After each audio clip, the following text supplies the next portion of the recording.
Hey guys, my name is Steve Richert. I am a documentary photographer and filmmaker, and I greatly enjoy being outside and pushing my creative and physical limits simultaneously through adventure. And the Living Vertical channel is all about telling your story with a camera, not for financial gain so much or even for perfection as much as it is for really for the greater good of storytelling, because I think there's something inherently beneficial to sharing your story. And so that's what we do here through the videos. Talk a lot about cameras, and we talk a lot about storytelling in general. And I share my stories that I'm working on, documentary projects that I am pursuing, as well as some technical items and things that could be of help to you guys. And Friday nights, I do these live streams to connect with you guys, really take your questions. And every Friday night, I have topics that I'm ready to chat about, but I'm always eager to hear from you guys and hear what you guys would like to hear more about, because that's something that I don't get to do nearly enough of in my vlogs that I post here, because those are kind of one way, and I respond to the comments, of course, as best I can. But in the live stream, we have a lot more opportunity to interact. So I'm here to take your questions, and I do this every Friday night at approximately 8 to 8:30 Eastern time, although I have a 3-year-old, and so sometimes, between the logistics that go along with having a toddler, it's a little bit earlier or a little bit later. So I'm using a new microphone tonight. I would be actually interested to hear, probably going to make a little noise there. Just kind of trying this out. Hey, King Yuzi, how are you? Good evening, sir. How is my audio? Does this sound better, worse, anything different than normal? I'm just curious to get a little sound check here.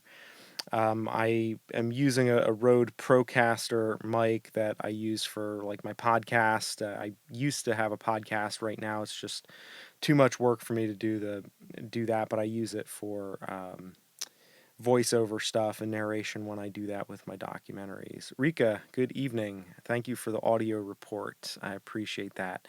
And I'm actually running this microphone into my iPhone. So I'm just live streaming from my iPhone, as I typically do, because I don't have any additional gear to do this externally. But always curious to try new things. Usually I use a Rode NTG2 shotgun mic, and I can put that a little further away, but I like the sound out of the Rode a little bit better. And since I don't do the podcast anymore, I don't really have very much opportunity to use the Procaster, but I do like this microphone. And interesting thing, I want to talk a little bit tonight. Well, I want to take your questions and hear what you guys have going on as well. But I always prepare a little bit of a monologue before getting into questions, or while I'm waiting for questions to arise.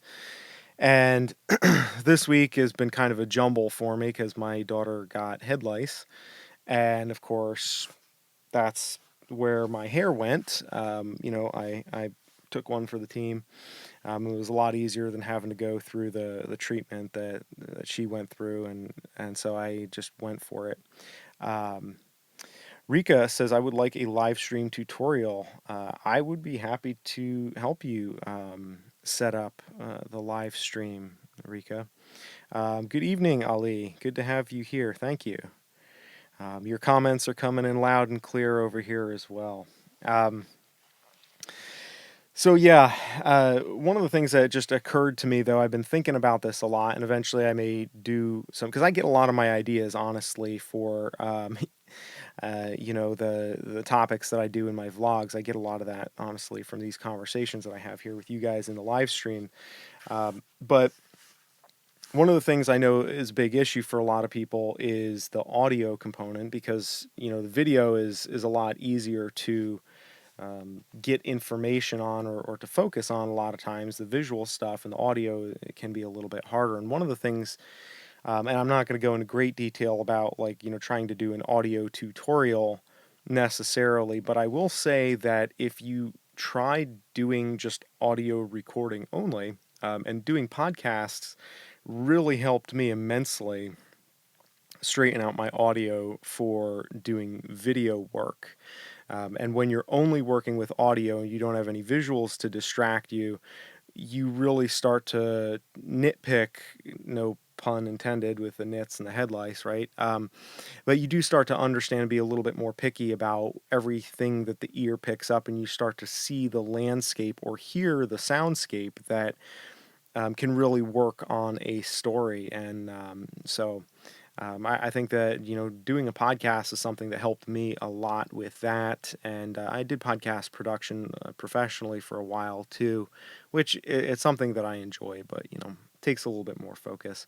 Anyways, tonight, this past week, I've been thinking a little bit about, uh, simplifying my storytelling.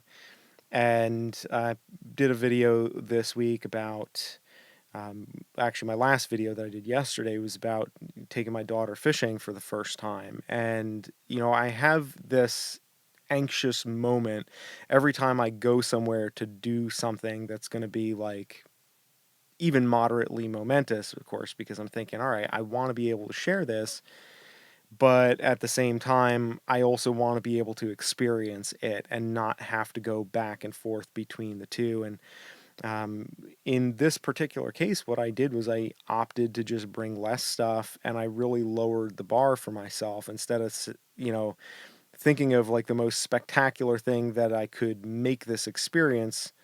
I thought, what's the least I could do and still be happy with this?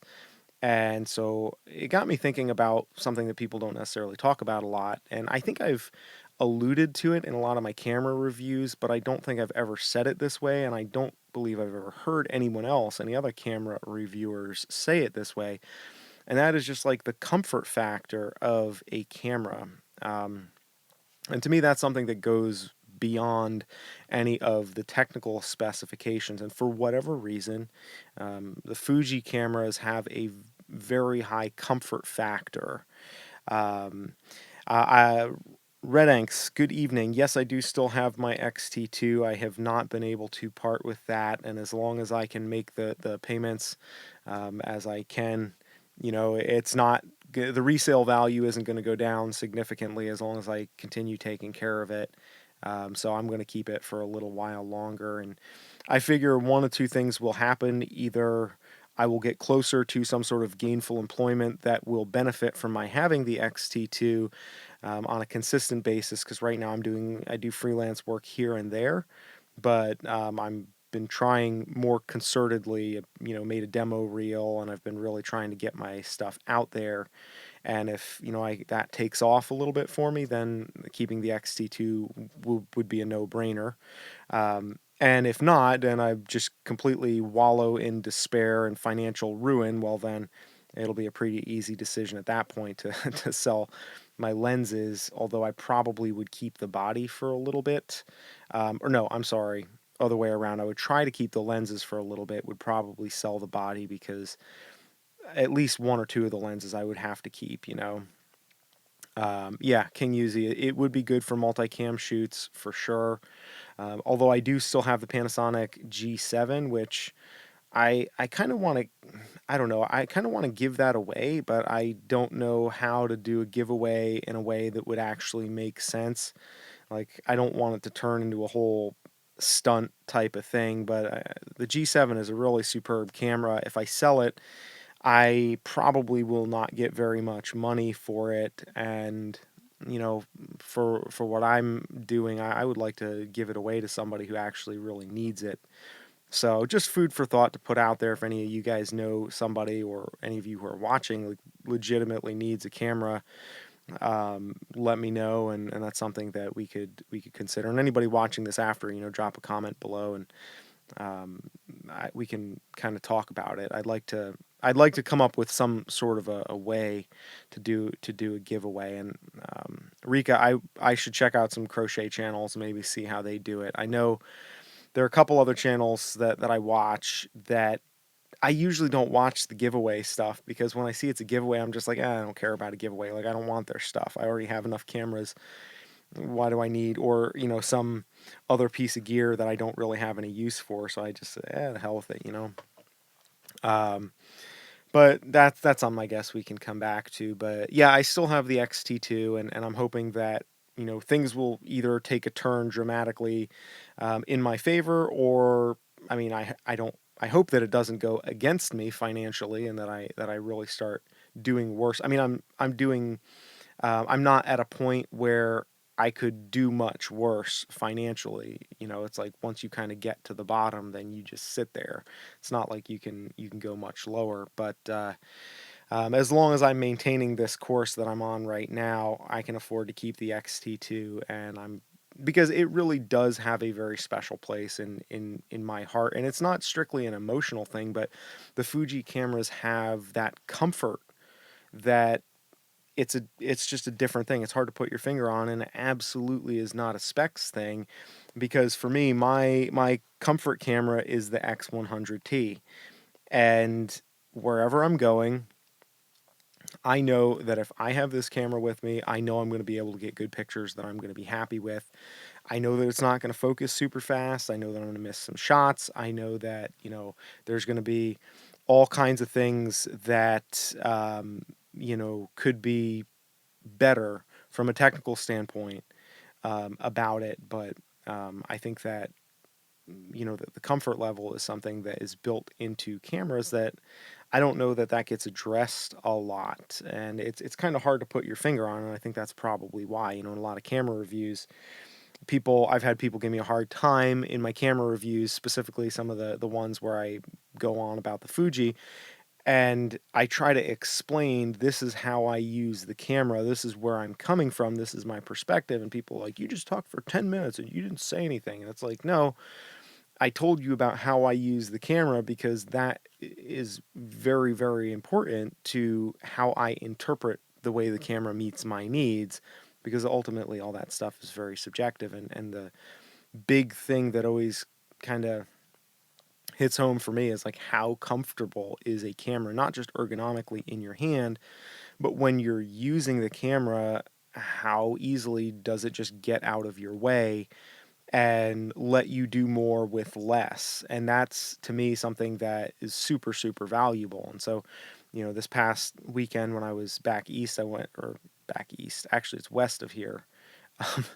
Um, I went to upstate New York, where I grew up, visited my dad. We went to the cemetery. We went, it was some real poignant moments with my daughter and my dad, and kind of some intergenerational connection there that was really special. And not bringing the GH5, not having to shoot video, not trying to make a vlog in the moment. Of course, I took the pictures, right, and put them into a vlog, which you can always do after the fact. And that turned out to be a really good decision. I'm really happy that I did that. Hey, Christopher Holiday, good to have you here from Seattle. And Rika, yes, upstate New York is fantastic. That's where I grew up, in the Hudson Valley. I did a lot of fishing there as a kid.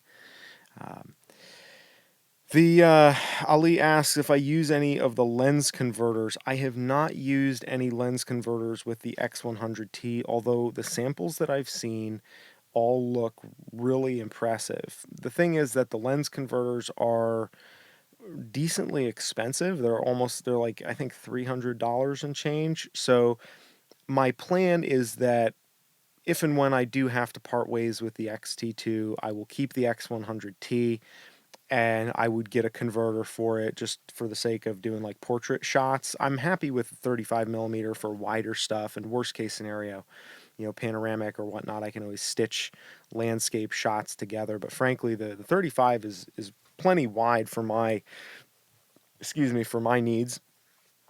So I'm pretty happy. I could, from a stills perspective, I could be happy with the X100T. And of course, once you start using the XT2 and you get the different lenses on there, then you're like, I don't know if I could be happy with just the X100T. But then when you're away from a camera for a while, and that's the camera that you have and you're using, you adapt to it and it becomes okay. And that's something that, um, doesn't sell cameras to look at stuff that way, but that's something that's really hit home to me of recently. And the X100T, I think part of the reason why I bonded with Fuji and with this camera, as silly as that may sound, is that this is a camera that I got right when my daughter was born. And so the very first pictures of her and everything, it was like I just kind of went out on a limb. I was getting over the whole full frame and like everything has to be full frame and big and heavy and expensive. And I said, I want to get something that is going to be a little portable, light on its feet, but it's going to give me good image quality. And when I was climbing Kilimanjaro, one of the guys, there was a photographer along on our trip, and he was doing, I think he was shooting with the C100, the Canon. He was doing video work for the company that sponsored the climb. But at the end of the day, like when everybody was sitting around in camp and he was not working, he would pull out, he had a little X100, and I think it was either the S or the original one, which of course there's a lot of issues with those relative to the T and the F, which I'm assuming is even better. And I haven't even played with the X100F, but heard good things. And he pulled out this little Fuji camera, and I was just like, I fell in love with it there on the side of the mountain, and I was like, damn, I'm lugging this huge full frame camera up the mountain, and like everybody else, like the porters carry all of your gear and your heavy stuff, which it doesn't feel great, when you have like these kids wearing, flip-flops and, really poorly outfitted, relatively speaking, very, limited means. I mean, these are people that don't have the luxuries that we have, coming from, the U.S. and other countries around the world that are more financially prosperous or whatever, and they're carrying all your heavy stuff up the mountain. And so most of the people that are climbing, doing the climb or the trek, as it really should be called, they're just carrying a little day pack with just some food and water in it, and they're out for a stroll. But of course, I had all my camera stuff along, so I made my life hard by bringing, my full frame camera up Kilimanjaro. And when I saw that little X100, I was just like, maybe there's something to this whole small camera thing. Um, So, yeah, King Yuzi, my friend, has a small camera on his hip at all times, even on big shoots. And I think there's something really nice about having that, because it allows you to it's just a different mindset when the camera fades away, and you're just it's like being in sweatpants, like you're gonna have a different conversation with somebody. I mean, even these videos, right? When I'm just sitting here in my closet, just kind of shooting the breeze with you guys, it's a different type of conversation than if I'm doing a narration or voiceover or trying to, do a intro to my Patreon page or something like that. It's hard to, you know, it's just a different level of comfort and a different feeling that goes with it. And so when my daughter was born, I got this camera, and right around that time is when I actually started doing like photojournalism stuff. And I was working for a, thank you, Rika. Rika says I have a cool closet, and I have to say, as humble as a closet is as for a studio location, one of the things that I learned from doing podcast production is that a closet can be an excellent place to record. It's already sound treated because you got clothes and stuff like that, so it's a really nice place where you don't have a lot of sound bouncing around or whatever. You can get really clean sound, and I've done professional podcast production, and nobody's any the wiser, so simple little things like that with audio, just for what that's worth, can make a big difference, can go a long way.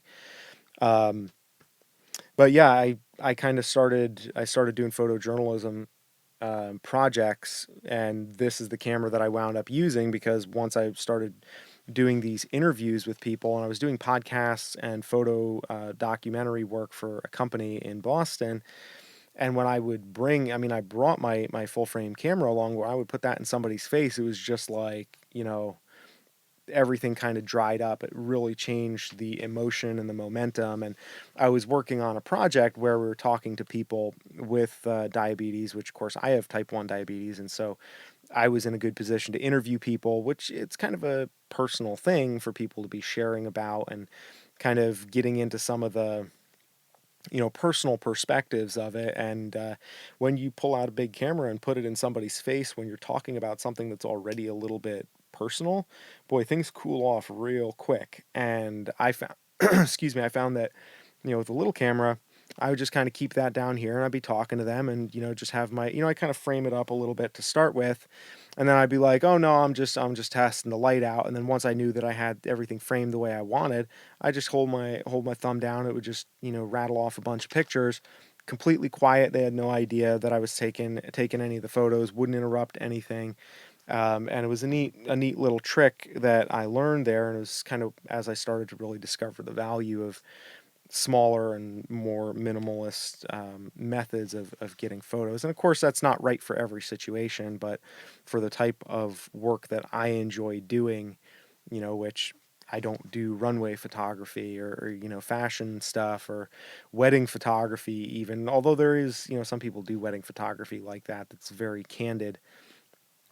I just don't have the interest in wedding photography to really put my foot forward in that direction and advertise. I redid my portfolio and I'm going to do a video about that next week, a demo reel and all this stuff. And, it's difficult choosing what direction you want to go when you're doing work like that. And, you know, one of the things I want to do with my work is to play to my strengths and not necessarily try to do everything the way everyone else does it. And I know that one of the things I do well is the candid, I connect well with people. I like talking to people, and people like talking to me for whatever reason.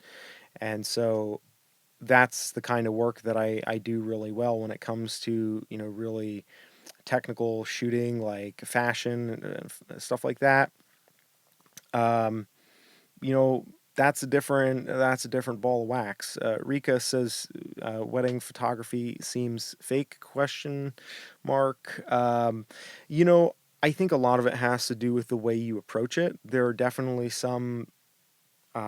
I think traditionally, wedding photography has always followed a very like a paradigmatic approach where you shoot the hands on the pillow with the ring, and then there's a couple of different like key shots and everything is very posed and formal. And um, in a lot of ways the form of that art follows the function of it. In the wedding, it's very formal, very procedural, and I think that in a lot of ways wedding photography also follows suit in the way that it's shot. But I think there's also a great opportunity for people who want to get into that and differentiate themselves to be able to shoot only candid, unposed stuff. But at the same time, you have to know that you can deliver on that kind of thing because there's a decent amount of pressure. And I think part of that has to do with finding the right clients, and that's something that I'm always kind of dealing with and struggling with, honestly, in a lot of cases. Is that the right client, your work may be absolutely what they are looking for and perfect for them, but that doesn't necessarily mean that it's going to be right for someone else. And if you have a couple that is very traditional, or they want something, or not even traditional necessarily, but where they want a guarantee of like, I'm going to get this and this shot like I saw in this magazine, and I want you to make that happen. It's like, well, the shot that you saw in the magazine, it happened because it happened. It didn't happen because it was scripted or staged. And so yeah, I can promise you that I'm going to get you some good looking shots, and I'm going to capture what happens and the way it feels to be there and that moment. But it may look different than this. It's going to be its own thing. Let's discover what that's going to be. Let's dig in. Let's find it. Let's explore. And you have to, approach it with a sense of adventure. And some people are not comfortable doing that because they look at the fee that they pay a photographer and they say, hell, if I'm paying you this much money, I want to know that I'm going to get this, and this shot. Or it's like, they're doing it for their family members, and their parents maybe aren't as hip as they are or whatnot. And, their parents are like, so there's a lot of different dynamics that and personalities that go in there. But if you can establish your style in such a way that says, this is the way that I shoot best, and I'm going to give you my best work, and my best work is not posed, it's not out of the can, it's not traditional stuff. And so I can either give you my best work or I will give you none of my work. And and you're in that way, you do people a favor when you say, look, here's the way that I shoot, and if we don't have the same vision for this, I'm not doing you any favors by trying to go outside my lane and shoot in a different style, because I'm just going to do work that's going to be substandard for me, and it's going to be substandard for you. And if you go and find somebody who shoots in that style, they can give you their best work, and it will match up with what your vision is as a client, and then everybody's happy, except for you, because you just sent away a client. But at the same time, it's way better to take the time to find a client who's going to give you the work that is right for you than having to struggle. So and I've and thank you. That's a great question. I haven't shot a lot of wedding photography. Because predominantly, I don't advertise or put myself out there as a wedding photographer. So some people that I know personally, I've shot their weddings, and I've really enjoyed it because, it's very easy for me to just say, look, guys, the way that I shoot. That's the way I'm going to shoot at your wedding. I'm going to be like a fly on the wall. I'm not going to get in the way. But you'll be happy. If you like my work, you'll like what I do for you, and it works. And, you know, um, I think that's part of the decision-making process that I've been struggling with from portfolio standpoint. Is I have branded myself as an adventure and documentary photographer and photojournalist, like adventure photojournalist, which is kind of a fancy way of just saying I like people and I like outdoor stuff. And, you know, it's a big decision to say this is who I am and this is how I shoot, but I'm trying to really be loyal to that brand, because there's part of me that's really afraid to say I'm an adventure photojournalist, because the truth is there aren't intermediate publications or intermediate applications that are obvious for that style of photography. It's like everybody that sees, well, not everybody, um, my mom sees my work. Hi, Mom. My mom watches these YouTube videos sometimes, which is part of the reason why I have to watch my language. Um, my mom and other people too. I'm just kind of being facetious, but people see my work and they're like, "Oh man, you should shoot for National Geographic." And I'm like, "Yeah, I should." Um, ish, but that's more up to them than it is to me, right? Like if National Geographic came and was like, "Hey, we'd like you to shoot for us," I'd be like, "You tell me where. Like you can drop me into war zone somewhere, and you give me $50 and a smack in the mouth, and we'll call it good." I would totally do that. But beyond Nat Geo or a handful of outdoor gear companies, there's not a lot of application where you can say, oh, this is the way that I shoot, and I'm going to kind of start at the bottom and work my way up to Nat Geo. It's more of a, at least from what I've seen, it's more a matter of like you have a wider gulf to jump to be able to make it in that genre of photography. And not impossible to do, and it's something that I've put a lot into, but the hard part is really just continuing to build that body of work while you're waiting for it to land somewhere or come, you're waiting to get recognition or that the secret handshake so that you can move into it. King Yuzi says, I've been reluctant to go into wedding photography, can't deal with the drama. And King Yuzi also suggested photography composition or competitions. I totally understand about wedding photography. I mean, there's drama and pressure, and I'm at a point where I don't necessarily like the idea of shooting under um, artificial pressure, if that makes sense. I mean, when I'm shooting a tree falling or I'm shooting somebody climbing a difficult sequence on the side of a mountain, that's pressure that I'm totally comfortable with. The pressure of, somebody who's being really dramatic, though, like you say, in a wedding context, that's not something that would be a good fit for me. And that's, again, I shoot stuff for my friends where I know that I'm not going to have to deal with that. But on a professional level, it just, it's not like you just like put a shingle out and say, yeah, wedding photographer, and then everybody flocks to you, because people always think wedding photography is easy. And the problem is, because of that reputation, so many people do it, so that it's so much harder when you do it, or if you do it, to then be selective with your clients, because everybody's doing it. And so you don't necessarily have the starting out anyways, you don't necessarily have the depth of clientele to choose from, so that you can avoid that kind of drama. So that's a important consideration for sure. Photo competitions, that's a good question. I hate competing, and this is probably why I am terrible at business. I really don't like competition. And maybe that part of that, honestly, is just like artistic self-doubt and self-loathing and all that stuff. Um, to me, judging work is so subjective that I don't know. Uh, it's a different way of looking at photography, that, to do it from a competitive standpoint, which, I mean, granted, any kind of, work that you have commercial hopes for and aspirations, that's a competition, right? It's like when you write up a resume and you show somebody a portfolio, you're certainly competing with a lot of other people. So it's not the idea of competition that I'm against. It's just, and honestly, that's really a good question. It's just something, frankly, that I haven't thought a lot about, and maybe I will look into photography competitions, and maybe I'll talk about that here on the channel and keep you guys in the loop. Just getting my portfolio tuned up and putting that in, um, putting a demo reel together that I feel like highlights my work, and trying to figure out and tell a story visually, even with the photo portfolio.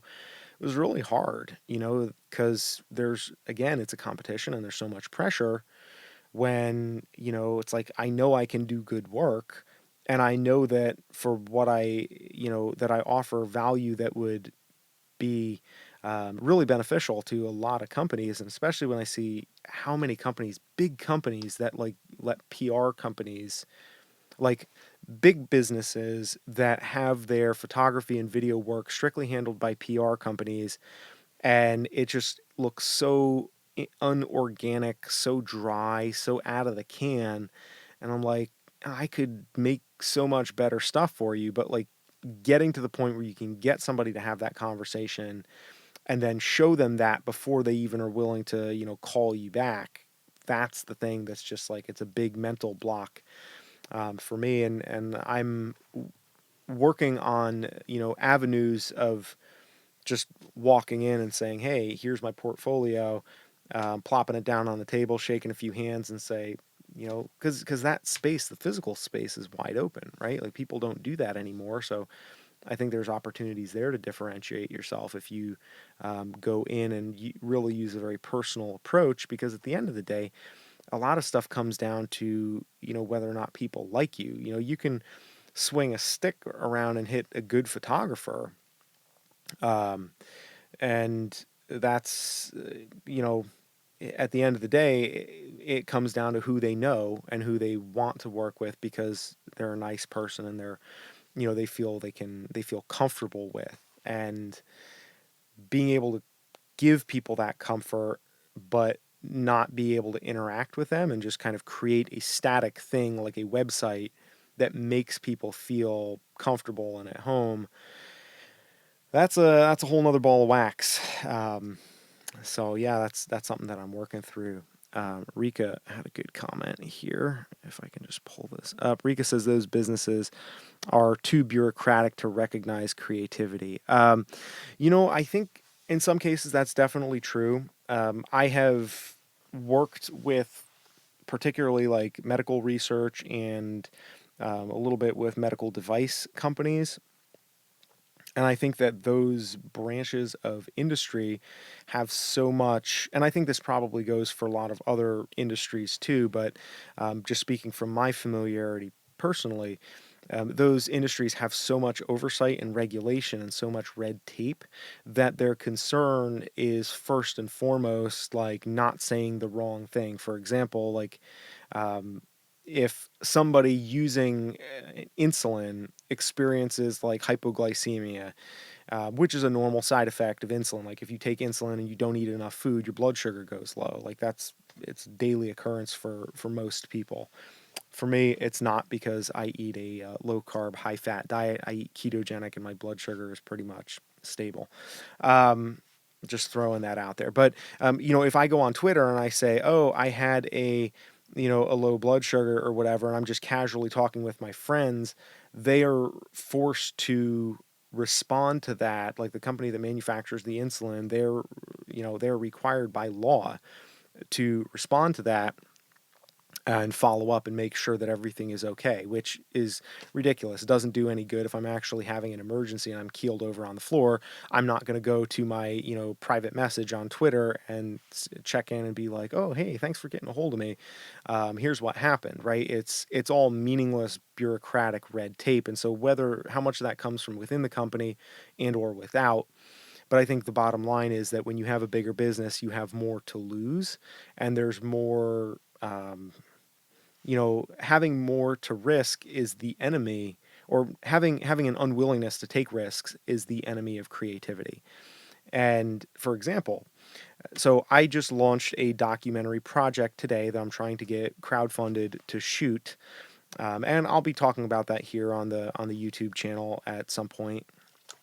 Right now, my YouTube channel is a little out of sync with my other social media channels. I'm telling my dad's story, my family's story. My parents or my grandparents in World War II, they were refugees from Poland. My grandfather was in Siberia. He was in the German army, but he was captured by the Russians, taken to labor camp in Siberia, where he was a logger. He was working in a labor camp there for about a year. My grandmother had two little infants, and as the Russians were pushing east, she had to flee from where she was working because both she and my grandfather, they were laborers, they were farmers, and so they managed to stay out of the conflict until 1943 when my grandfather got drafted. Then when he was gone, it was kind of the Germans were throwing bodies at the Russians because the Russians were overcoming them on the eastern front and then starting to push further into the west. And so about the time that my grandfather wound up getting captured, and as he was at the Battle of I believe it was Leningrad, and by the time he went into Siberia, there in the prison camp, and he was out of commission. That was about the time the Russians broke through and it went west, and my grandmother had to flee and escape to try to get into Germany. And of course, my dad was a baby, and his older brother was about 2 years old at that point. And so, I'm shot a video documentary that I'm gonna be working on, but that's much more intensive than the photo documentary. So I've been sharing the photos on my Instagram page, and I'm up to the fourth one right now, and I've been surprised how many people have like reacted and been like really following along with it. It's pretty cool to see the engagement there. But so that's one project, and then I have another. I have a couple documentary projects that are going simultaneously, but I'm trying to crowdfund an upcoming documentary project, which is much bigger because many of the projects that I've been shooting up till this point are very self-contained. They're things that I can just go out and shoot on my own. Take a weekend and go shoot them somewhere. Like I went down to Virginia logging with my brother, shooting a little documentary. I shot a documentary, and I'm going to make something out of that. But this new project. Yes, Arsa, I will not delete this. I never delete mine. I know the angry photographer deletes his live streams. I don't delete mine. Although I am trying to kind of copy him with the hairstyle a little bit here. But no, that's about well, I also like Fuji, so I guess we do have some similarities there. Um, but up till this point, most of the documentary projects that I've worked on recently have all been very self-contained, self-driven. And I just launched a documentary project that is a much larger effort, and I need to get funding to get the first round of interviews going, because that's going to require traveling and research and all kinds of archiving. And basically, it's a documentary project about, I've mentioned it here at various points, about the crisis that exists in the United States with people who have diabetes and don't have access to insulin, because the cost of insulin has astronomically blown up over the last several years. And it's a difficult topic to really discuss, because the industry is responsible for funding so much of anything that happens around that topic. Any kind of medical stuff, it gets funded through the industry.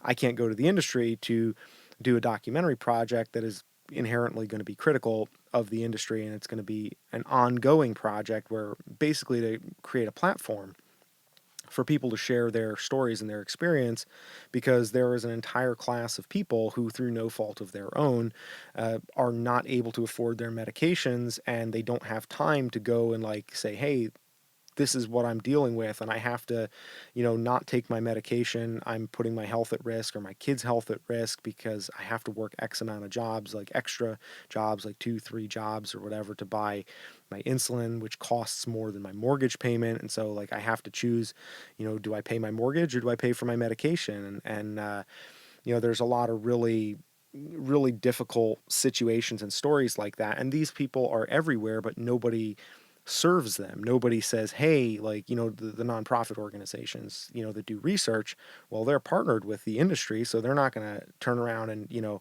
stick it to their partners by saying, hey, yeah, let's focus on these people who are getting really screwed by the cannibalistic business practices of the industry. And so my thought is like, well, I want to use the skills that I have for what they're worth to create a platform where, sort of like Humans of New York, where it's telling the stories, not like a, hit piece, like not like Michael Moore style gotcha journalism, but something that is connecting people with the stories of other people. Because I know a lot of people in industry, they're good people, but they're out of touch. I know a lot of people who think that the industry is filled with really bad people, and it's like, well, no, they're not. And it's like, they're just, we need to have stories. It's almost like you got to lock people in a room together for them to like shake hands and apologize and start working together, instead of just hating each other or ignoring each other. And so I think that's one of the things that documentary work can do. But um, I just launched that project today, and I totally forget where I was going with this. But thank you. That's where I'm going with that, is that it's a risk, because I have no idea if this is going to succeed or not. I mean, I could try to do something that are independent, or try to do something that's independent, and it could completely flop. I have 19 people right now that support me on Patreon. I appreciate every one of them. I have about a little under $200 a month, which is enough for me to pay for like my hosting, my Vimeo account, and my Adobe subscription, and like, my software. I can boost a post here and there on Facebook every other month. Um, and But that's about it. I don't have enough to actually do a full scale documentary project, so I'm trying to get funding, from the community in a grassroots sense. And eventually, I'll push this out on the YouTube channel and see if I can get support here from my YouTube followers. But this is kind of like I want to do it in stages, and I don't want to kind of throw a whole new thing into my YouTube ecosystem before I've had a chance to kind of get there and finish up some of the rest of the content that I'm doing here. Um, but yeah, I think that when you're dealing with anything with bigger businesses, with um, any group or individual who has a lot to risk and is afraid to risk it, that makes it really, really difficult to do good creative work, because there has to be an element of risk in good creative work. It's not just about accurate representation and reproduction. I mean, you can make very solid, decent stuff, but to do anything that's really going to be impactful, and I would argue really, really good and exceptional work, you have to take risks. And there has to be a moment where you recognize that this could completely fall on its face, and that that's okay. And that without that moment of truth or months of truth or however long that point is where you're suspended in midair trying to figure out, is it going to go or is this going to completely fail? If you don't have that as part of a project, I think it's really hard to have, real good creative work. And I think that's something that I've seen a lot in working with larger clients where, you know, there's always so much caution over the creativity that it makes it really hard to do anything that's, they kind of shoot themselves in the foot in that way, I think, which is unfortunate because, I've had some folks that I've worked for where we had really good ideas and really nice things going, and then they were like, yeah, thanks for this idea, this is awesome, I'm going to run it through, so and so and PR. Yeah, analysis paralysis, Rika, you're exactly right. That's I think that's exactly what it is. And they run it through the PR department, and by the time the PR and leadership team picks it apart, and then they send the skeleton back to me and is like, this is what we're going to do with this, and I'm just like, that was my baby and you just threw it in the freaking piranha tank. Like, what were you thinking?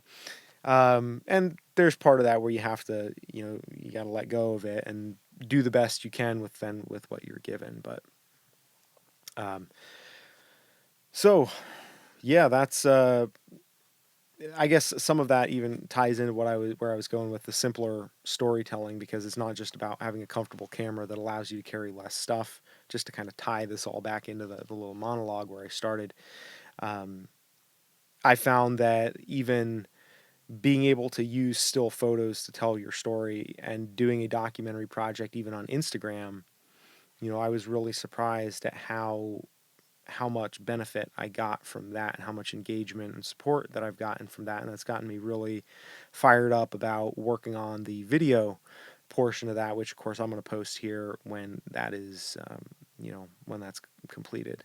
And I'll keep you updated with that whole process. But a lot of times I like being able to flesh out sort of the skeleton of the story on a static medium through still photographs, and then that helps me build off of that for the video component, because I kind of start looking at the story and its different sections or pieces, and it kind of helps me to start getting a feel for how I might want to put it together and start envisioning something. And usually it's from those initial postings, either blog posts or Instagram, Facebook posts, what have you, where I start to hear the opening monologue in my head. And once I have that, it's like that's kind of where everything else usually grows from for me when I'm doing documentary video stuff. So um,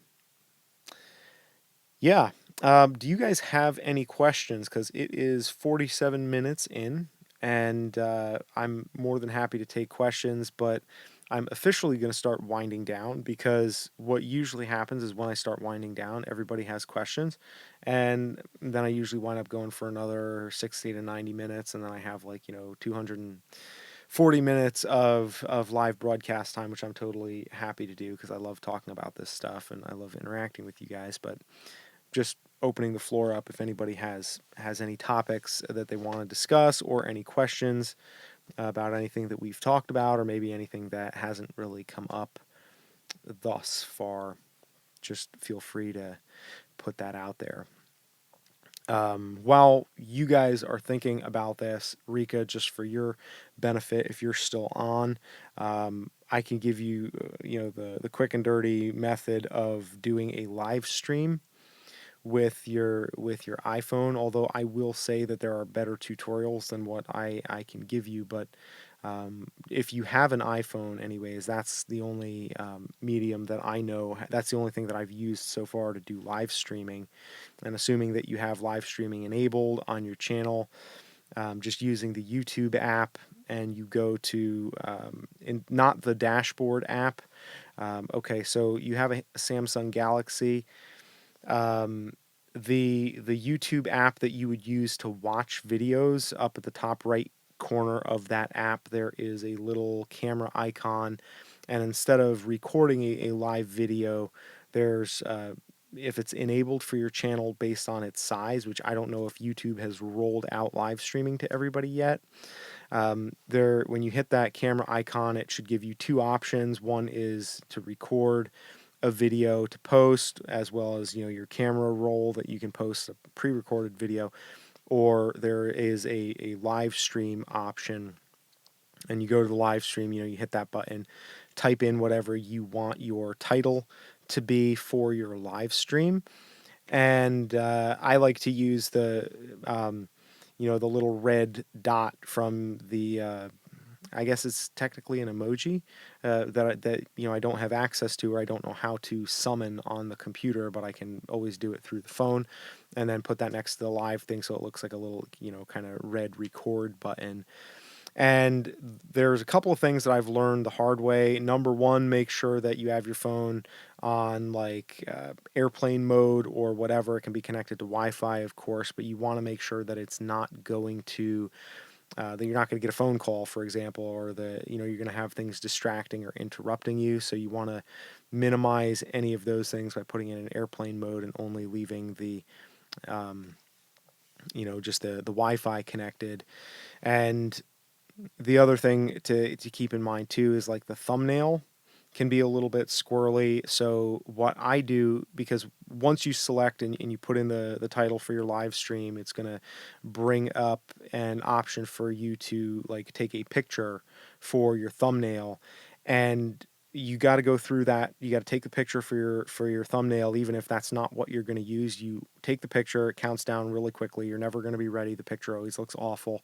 And so there's a little edit option on the thumbnail, and when you click edit, the thumbnail that you're not going to want to use, but you click edit, and then that takes you into your camera roll, and then you can select a pre-made thumbnail and adjust the size of it and put it in there.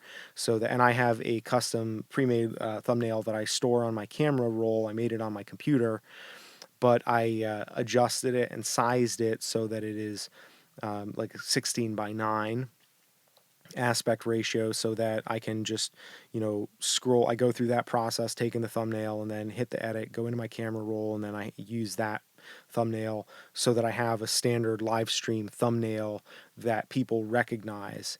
And it may work in some cases to do the selfie for the thumbnail for that. That's totally up to you. I use the standard thumbnail, which yeah, it probably would be better if I did a specific thumbnail that was dedicated to the topic that I was talking about for every live stream. But what I found is, up till this point, my live streams are kind of all over the shop. It's pretty casual, so I don't know where my live stream is going to go before I do it. And of course, I go back after my live stream. I add in a description. I add in links to my social media stuff so that people can find that after the fact. And I add in any other relevant information and a little description, uh, including some of the things that I talked about in the episode, so that way it helps boost it up a little bit with the search engine optimization. Because taking time to put in the tags in the bottom, put in a good descriptive title that hopefully entices people, and also writing a decently meaty paragraph or two, that makes a huge difference in helping the videos rank more and get more traffic. Those details do help. So I sacrifice putting all the links at the top where everybody would see them, and I put them at the bottom because I want to prioritize. And this may or may not actually make a difference. I don't know if the SEO prioritizes content that has keywords towards the beginning versus further down, like logistically in the description. I don't know if it matters where that stuff falls, but I just in case I that's the way that I do that. Um, One of the other things too, when you are launching your live stream, you want to make sure that your camera, that if you have it locked into portrait mode, you want to unlock the portrait mode so that when you rotate the camera before you push the go live button and fully launch it, make sure your camera aspect orientation is unlocked and that you rotate it into landscape mode before you push the button to go live. I probably sequentially, obviously, that comes before putting show notes or descriptions into the video, right? But then once you have it rotated and you hit go live, then away you go, and it does a little countdown thing, and it tells you how many people are watching you. If people like your video, it shows you comments and all that stuff, and the rest of it is pretty straightforward and self-explanatory. There are little stands you can get, little clamps on a GorillaPod that, which I have, pardon the armpit there. I used to have one on here. It broke, so all I have left is the base plate. But it had a little clamp that would pinch up top here and it would hold the phone, and I could position that where I wanted it. I think you can get these on Amazon for like 30 or 40 bucks. They're kind of overpriced and they're not super stout, the little ones, but your mileage may vary. What I'm doing right now, excuse me, what I'm doing right now is I actually have my, trying to think, I don't have a mirror here where I can just show you easily. But what I'm doing right now is I have it propped up on my computer screen, so my keyboard is right down here, and just behind it, my phone is leaning against the open face of my laptop, which if I turn the lights up a little bit, that gives me a little bit of extra fill light there, but it also creates a weird reflection on my glasses, so typically I just leave the screen turned down. But the little groove in the hinge between the laptop and the keyboard, it actually makes a really nice little stand for the phone so that it's facing me, and then that way when I have to go in, and because you need touch capability on the phone to recall the comments, because when somebody types a comment, it shows it for like 3 seconds or something, and then it fades away. And if you want to recall the comment, or if like you get a string of comments or questions and you can take one at a time, you have to go and re-find those comments after the fact. And so having a nice stable backstop, if you will, there behind the phone can be really, really helpful, because if it was on this little GorillaPod thing, I would have, there'd be a lot more wobbling and movement, whereas here, yeah, you see my hand here and it looks a little jingus maybe, but the camera isn't wobbling all over the place, and then I can go here and I can scroll up and down through the comments and I can see what's going on. So having a good backstop is really helpful for that, and also having the phone plugged in so that the battery doesn't run out can be helpful if you are long-winded or verbose like I am, and you're going to go for 90 minutes at a clip. You don't want to run out of battery, certainly in the middle of your live stream. Now, in terms of the audio that I use, you can use a variety of different mics. I think that I like this mic, the Procaster, and however granular you want to get, but there are a lot of little mics that you can get that do a really good job with the that you can get adapters for that will interface with the iPhone. And I use, and I will link this in the show notes. It's made by Sarmonic, and what it is, it's a little XLR to the iPhone adapter. King Uzi says, I need to go to bed. It's 2:20. Hey, thank you so much for stopping in, King. I look forward to chatting with you again. See you on the Instagram, probably before I see you on here again. Hopefully before next week, right? Good evening. So yeah, the Sarmonic makes a little, it's called a smart rig, and it connects XLR into the iPhone. And so I can use a very high, it's powered by a little 9-volt battery. So I get a rechargeable 9-volt battery, pop it in there, and it goes for a really long time. And the audio is, well, whatever you hear right now. The downside, of course, is I can't monitor my audio levels, I don't think. Actually, let me see if I can. There is a monitoring port on this thing. I've tried it with my studio headphones, and it didn't work. I'm vaguely curious to see if it might actually work here, because I'm kind of flying blind in terms of what's going on in there. Yeah, I can't hear. For whatever reason, it says it works with headphones, but it doesn't, at least not for me. But I don't worry about it a huge amount um, because I know that, generally speaking, I've done enough recording with this microphone to know that it tends to be a little bit on the soft side, and so I need to, drive it pretty hard to, I have to be really close to it and really speaking loudly to get it to start clipping where it gets too loud and the sound starts to sound scratchy. That's a bigger issue. So I have enough familiarity where I can kind of eyeball my audio levels, but a little Harmonic rig gives you a nice adapter if you want to use an XLR microphone to go into your phone. Um, and there may be specific line of products that are tailored to the Samsung phones. I don't know. I have never used any of those, so I can't comment exactly. But it's amazing the gadgetry that is out there, and basically you can do, I do all my live streams just from my phone like this, and it's a great opportunity to connect and build relationships and be able to also, I mean, just strictly from a YouTube standpoint, a live stream, you get a lot of watch time, relatively speaking, and you get direct feedback from people, which is cool, something that you don't get when you're, just making vlogs or videos. And the watch time is really, really helpful. And you can still get, and it counts as, towards the algorithm. So in other words, I edit 2 videos a week at this point, although I would love to be doing 3 or 4.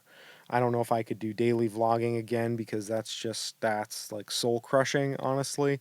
With a kid and everything else that I got going on, I might try it. Right now, honestly, my life is too boring. I don't think there's anything, and maybe I'm just being, a negative Nelson or negative Nancy, depending on how you want to frame that. And I should just suck it up and just do a daily vlog again.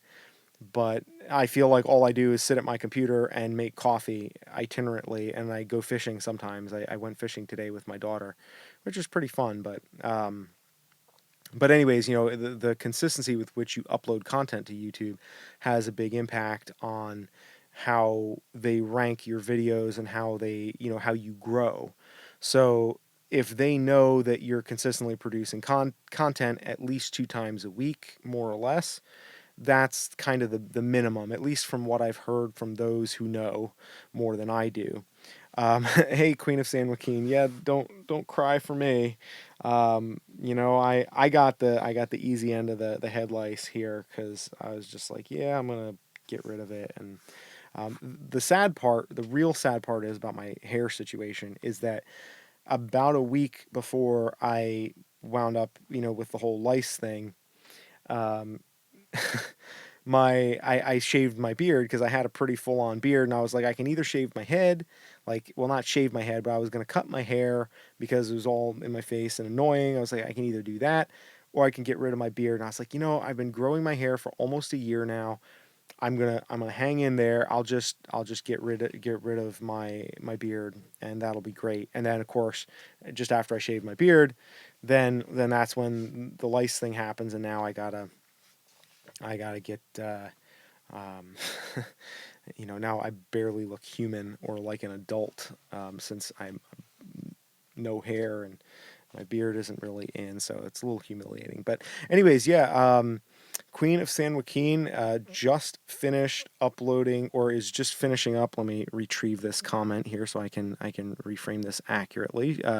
Just finished a car video, and it will be up in an hour or so. Queen of San Joaquin. I encourage you guys to check out her channel and this video. I will be doing that shortly because we've talked back and forth a lot on these live chats about kind of her getting a YouTube channel going, and she's a certified mechanic, which I think is pretty rad. I don't know any females who are certified mechanics. I take my daughter fishing. I don't need to teach her how to fight at this point because she already pummels me, and she has really sharp little elbows they just hurt. They get right in between my ribs. So I mean, at some point, I'm going to be teaching my daughter how to defend herself, and like all these technical skills I admire, and I think it's awesome that girls have a role model, somebody to look at that's like, yeah, I can fix cars. Like, why wouldn't that be a normal thing? So when we were talking about this in the last, I think it was one of the last live streams that I did, I was like, dude, why aren't you doing videos about this? Like, this is an awesome thing that you could make your channel about. And she was like, really? Like, do people find that interesting? And I'm like, I mean, if you make enough of them, people will find just about anything interesting. And that's a pretty unique thing. You could do some really rad stuff with that. And I mean, I, of course, went off the rails and gave her, a bunch of unsolicited advice, but it's cool to see folks in our community here that are, moving forward and trying stuff, because I think that's the hardest thing, is to take that first step, and then of course when you take that first step, then figuring out what that second step is and continuing to do that and just build volume and consistency and just do it over and over. And that ties into what I was saying earlier just about the YouTube algorithm. So when you do a live stream, that's like free publishing that's going on in your channel. That's pings the YouTube algorithm out there in the ethers and says, hey, this channel is doing stuff. They're not just, dead in the water. And so that gives you more visibility, because volume definitely matters in terms of the content. It's certainly not all that there is. You need quality and quantity. And like the way I look at it is, I think that you need to find, in a perfect, in a perfect balance on YouTube, you want to be doing the highest quality that you can do without getting bogged down and stuck in a rut. And you want to do that at the fastest pace that you can sustain while feeling only a little bit of discomfort. Like, it's almost like stretching, right? You don't want to be painful is not good, but a little discomfort is probably where you want to be. And I recommend highly just trying, for people, especially who are just starting out, do a daily vlog, because that's one thing that will help you figure out how to really put the hammer down when it comes to storytelling and building things out quickly, and just getting familiar, because you have to do so much that you don't have time to think about feeling bad or being like unhappy with the way something turned out. It's just like it just feels like you're practicing, and in a lot of ways that's what it is, but it helps you generate a lot of content. It certainly, improves your standing within the Google algorithm, and then it also teaches you a lot of really important skills for editing and whatnot. And if you do a daily vlog for a month, and maybe this is something I'll do over the summer at some point, do like a month long daily vlog challenge, just to kind of, maybe if some of you guys are interested in doing that with me, I think that would be a cool thing. Um, I would be, or maybe not even a daily vlog, some sort of daily creative challenge. I don't know. Maybe that would be a good way to structure the camera giveaway. We could give that a whirl, see how that goes. But it's a good way to build the volume that you need for your channel, and also the volume that you need just to become proficient at editing and storytelling, to where then once you have a better feel by doing a lot of videos, you can step back and say, okay, these are the ones that worked. This is kind of the pace that I want to hit with my content. These are the things that I want to do, how I want to balance it out. Then you can drop your pace down a little bit, but maintain a high enough level of quality where the ideally the increase in quality that you will have after a sustained period of really working on the volume, when you're doing daily vlogging for a month or two, and then you go down to 2 videos a week, ideally it should feel really easy, and you should be able to really crush those 2 videos a week. And then if you do a live stream on top of that, then you have 3 videos a week, and one of them requiring zero editing, and having all kinds of other benefits like engagement with your audience and getting questions and being able to talk to people and all the fun stuff that I always come back to that I love so much about these live streams. So Queen of San Joaquin says, this is a video about basic tools every woman should carry in her car. It's a lot longer than I wanted, but I hope it's not boring. Well, hey, if it is boring, you know what? You can figure that out and you can make it, do it again. I mean, not the same video again, but like you can always, there's always the next one. I think that's one of the nicest things. There's a quote that one of my mentors in photography, I call him my mentor. I don't know if he knows or would, I don't know if it's a reciprocal understanding of mentorship. David Duchemin, he is a Vancouver-based humanitarian photographer, really beautiful work. And Fuji X photographer is when I Googled pro photographers that shoot Fuji, as because I wanted to make sure that it was okay, that I had permission to use a Fuji X camera, in looking in professional work at one point. I found him, and his body of work was super, super impressive. And one of his quotes is, or not a direct quote, but a principle that he refers to a lot is that you got to go out and try to make bad pictures, because, and I may be misquoting him, and if I am, well, then I'm sorry. But it basically, the idea is that you go out and you try to make bad pictures, because if you know how to make a bad picture, then by extension, you already kind of know how to make a good one. And the same thing, I think, goes for making movies, right? If you can go out and make something that's boring or something that's bad, then all you have to do to make a good one is just to do the opposite of whatever you did. And if you look at it from a standpoint of saying, okay, what's the main thing, like the 80-20 analysis, what is one thing I could change with 20% of, if I made it perfect, right, and put 100% of my effort into making this over, what's one thing that would take maybe 20% of that effort, so minimal effort, but that would give me 80% improvement? And that 80-20 rationale, Tim Ferriss talks about this a lot in his podcast, and, I, whatever, the life hacker people, I'm kind of on the fence how I feel about all of that stuff in practical reality, because it's really easy to be a life hacker when you can, afford to be a life hacker because you invested in Twitter before it went public. But, that 80-20 principle, I think it carries a lot of value in any sort of creative pursuit. And if you do that with your video editing and you look at it and say, okay, so it's a little bit boring, what is one simple thing that I could do that would make it 80% better, but wouldn't be 20%, or would only take 20% more effort? And, if you're concerned about it being too long and boring, one thing that strategy that I use to help overcome that a bit is to script what I'm going to do, not exactly script it, but do like bullet points, and then just practice before I record anything. I talk through it, just to kind of, because like for me, hearing myself say these things, listening to it come out of my mouth and say, okay, does that kind of flow the way that I want it to? And this may not work for a lot of people too, but this is just the way it works for me. I make bullet points. I say, this is the general order that I want to go on. And it keeps me from getting off the rails, because what I do a lot of times is I'll make a point and then I'll always like, because this blah, blah, blah, and then because of that and because of the other thing. And I start giving all this background context that just gets way out into the weeds that nobody needs to know, instead of just sticking to the points that I need to make and leaving some room for people to have questions or have comments by saying, well, you didn't mention this, or, well, that's because of this, or whatever. Like, I don't have to tell them everything. What I need to do is tell them enough.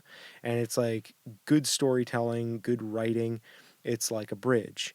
It's long enough to span the gap, not too long, and certainly not too short, but just long enough. And that's something that you figure that out, and there are different ways to do that. But you have to fail. You have to make mistakes. You have to, you have to just look at it as a cumulative effort. And that's one of the reasons why I would highly recommend doing some sort of a like month long challenge, because then that way you're not looking at, you're not checking the views on every upload. You're saying you're like, okay, I'm just going to make a bunch of stuff and I'll worry about what this did for me at the end of the month.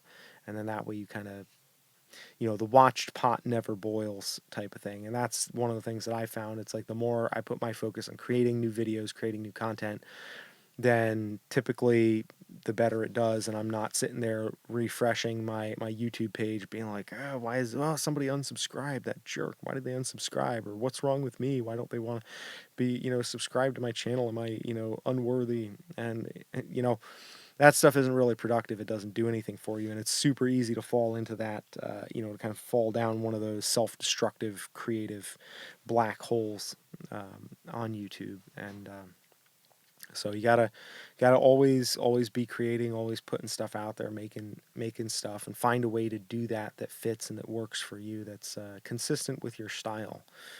Because people will appreciate that style, whatever it is. And I think, and I mean this, what I'm about to say, in all sincerity, but one need only look as far as the angry photographer. That's one example that I'm very familiar with. Somebody who puts less than no effort into creating content that is aesthetically pleasing. Just less than no content, just camera on a tripod, and you hear, he pushes the record button, starts talking, you hear him breathing, walking past the camera and like shuffling stuff around, the background is cluttered, it's just, and it works. He's got way more subscribers than I do, and I think it works because he has something that he's offering, which is well informed, if a bit incendiary, commentary on photography and cameras, and occasionally physics and science and stuff like that as well, which I find less interesting personally. But he has a lot of information, and so people forgive the fact that maybe the presentation isn't great, but it's like that's his thing. When you see one of those videos, like that's Ken. Like you see the bald dude with the tattoos and the navy blue background. It's like, yep, I know who this guy is. I know what I'm getting with him. And so, but it's okay. You don't need it to be,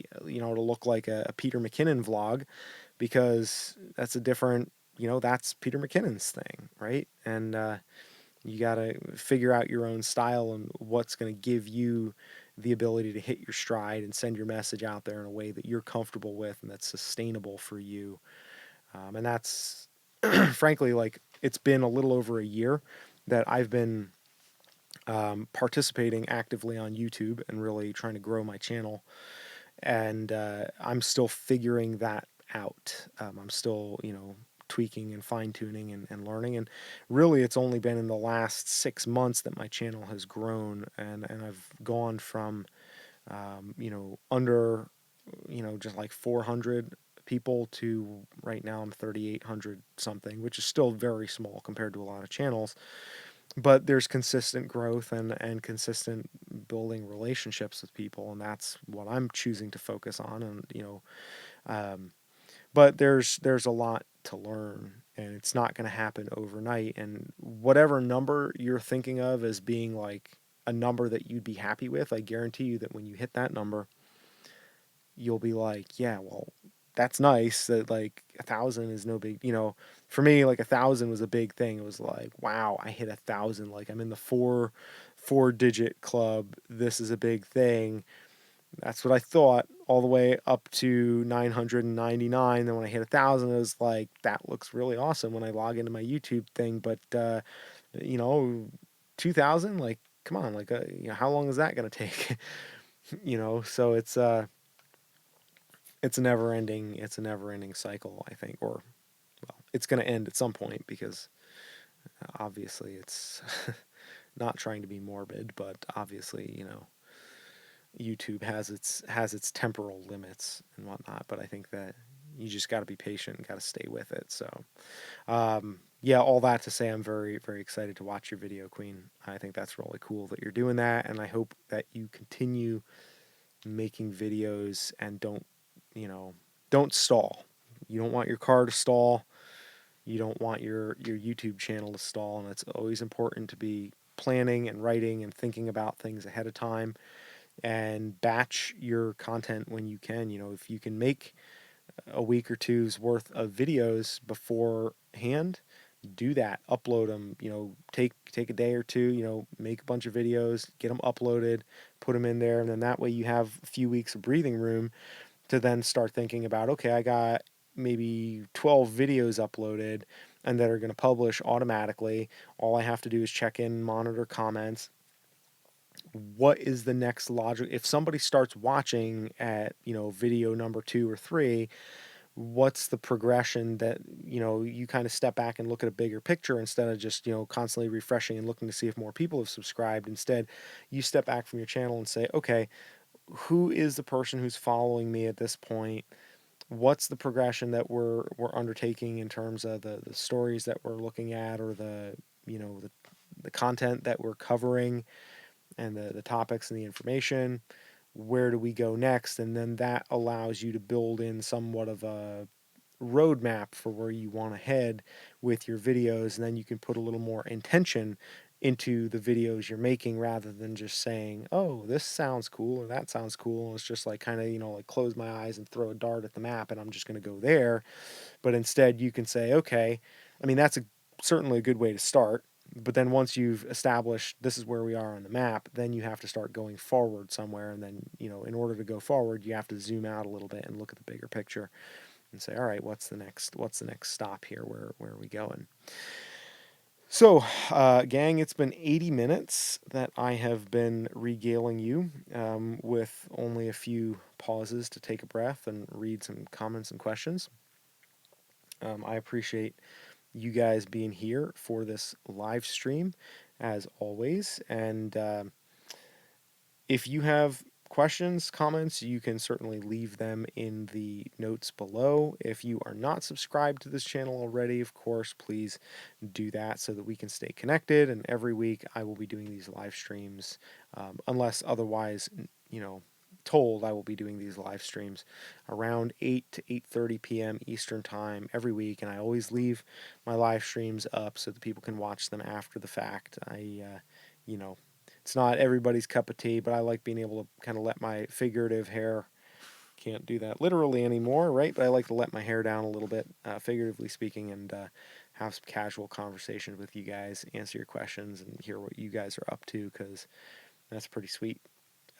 So if there are any questions, I will field those before I sign off here, and then otherwise, you guys have a wonderful weekend and a good week, and think about how you can just start doing something more than you were doing yesterday. Take that first step, pick up that camera, get outside, make something, because everything that you think of as not being important, it is a lot more important than you realize. You just cannot see it from where you are, because at some point, something that you take for granted right now is going to be something that's going to mean a huge amount to you at some point down the road. And so the more you can make out of those, what seems normal to you out of your life, not only is that a good way to bring other people closer to you, and I think there's also a lot of just inherent, innate value in sharing your story, because it gives you an opportunity, a very organic opportunity for self-examination in a way that isn't, overly, kumbaya.